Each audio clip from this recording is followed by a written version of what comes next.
Okay, so we're here with Glenn Wagner, an expert filleter. Glenn, what are you going to show us today? Well, I'm going to show you the basic way to clean both walleye and a northern pike and get them boneless. On the walleye we're going to do first. Mom caught this one, and she had one that was about twice the size, but it got away, so we decided we needed one for a specimen to show you how to do this. It's basically the same as a northern pike, except that the bones are easier to get out. There's very few bones in them, and they're very slick and easy to get out. You get out fast. So first thing we did, and I didn't show you, is see there's you got to be very careful when you use a knife for this. I slit underneath their throat. That's where their hard peritoneum and the heart is inside underneath this hard bone. And if you do that, it kills the fish, and also it bleeds them out so that the fillets come out much cleaner. You don't have to wash them. It's not as hard to wash them. Plus, they're not squirming when they are on the table with you. So the first cut I make, I hold the fish firmly in my left hand with the dorsal side facing me, and that's because I'm right-handed. So I always start a fish this way, and I make one cut behind down to the midline of the back. This is the dorsal side of the fish, dorsal fins. Tail fin's a caudal fin. The backbone is directly down below this dorsal fin, and there's a ridge of bones in both jacks and northern pike and walleye that runs straight up from the spinal column up to my knife here, and we want to leave those bones on the fish, on the carcass.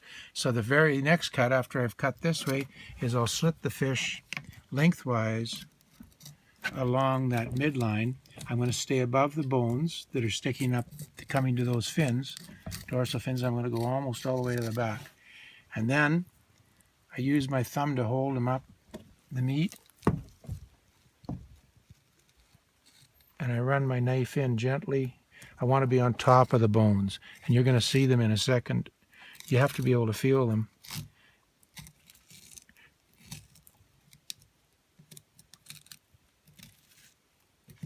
See, we're on top of the bones. Now I'm at the spinal column.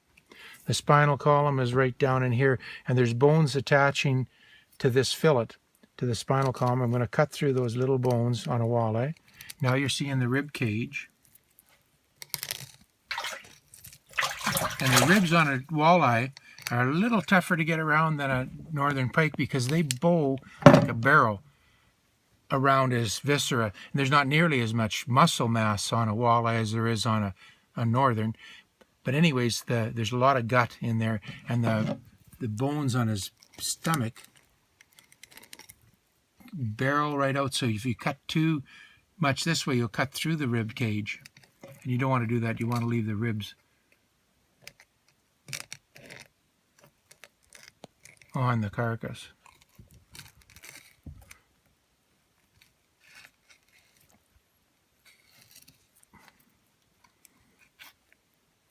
There, now I'm down below all the ribs. I lift a little tiny bit of meat on there, but this is all the bones that are coming. The spinal column is this piece right here, the big heavy piece in the middle of the fish. These bones coming up go to the dorsal fins. They're all still on the carcass, and the ribs are attached to there. Now I'm going to get this whole fillet off. Once I get down about this point, I stick my knife right through, go all the way to the tail, take it off here on a nice slab, throw them back on the table. You have to leave skin on if you're transporting a fish. So we would leave this one. These fish we're going to eat, so I'm going to take the meat right off. And you'll notice here, I left too much meat on the rib cage. I didn't get it all off. That normally it's very, very thin there, but there is a little bit of meat left there that I couldn't get around the. See, that should have come off with that fillet, not left on the carcass. We'll try to do better on that side. Now we're not going to take the bones out right now. We'll just put it to the side. Okay, on this side, we flip the fish over, and we're going to do the same thing on this side. Slit down to the backbone on the left-hand side of the fish is where I go this time. Just cut them skin all the way to the back, lift it up, and hopefully get this one off in better shape than the other side.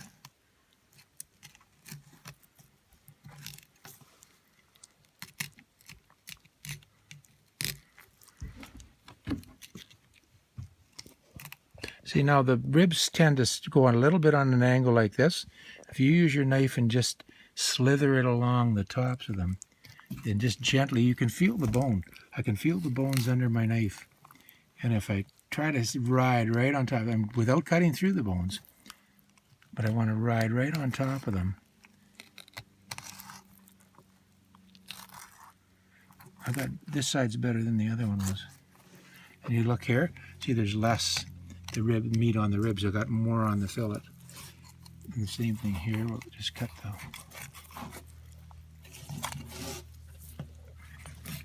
Get the rest of the fish, fillet off the carcass. And you will check for bones later, and we'll do the deboning operation after we've got it all off of here.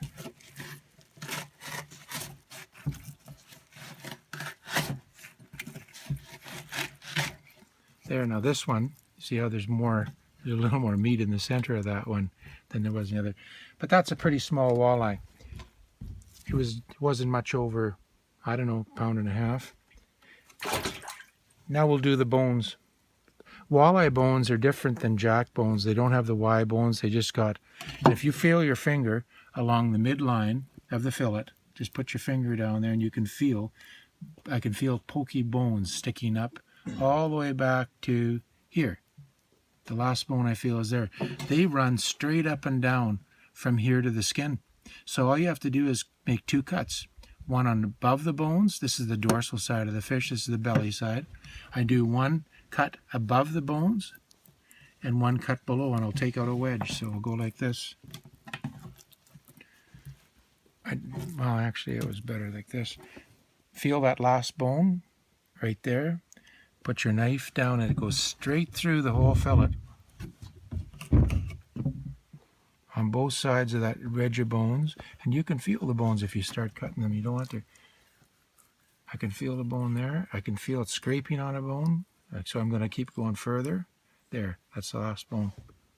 The bones are all in there. They're little short things.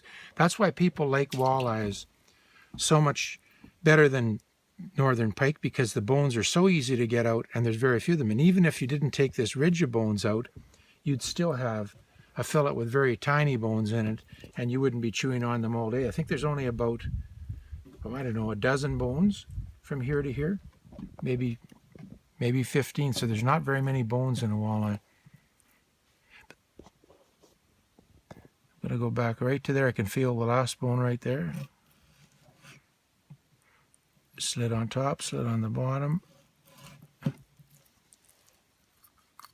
There, boneless. Voila. 2 nice walleye fillets. So how many fish do you think you filleted in your lifetime? Lots. I used to fillet every time we came up here. I'd fillet 100, but I've lost all my practice because we don't kill fish anymore. You know that. We only kill what we eat, and we don't take them home. So there's going to be lots of fish in the lake. When your grandchildren are here fishing, they're still going to have a good opportunity to catch a lot of fish and release them, and then keep a couple for supper.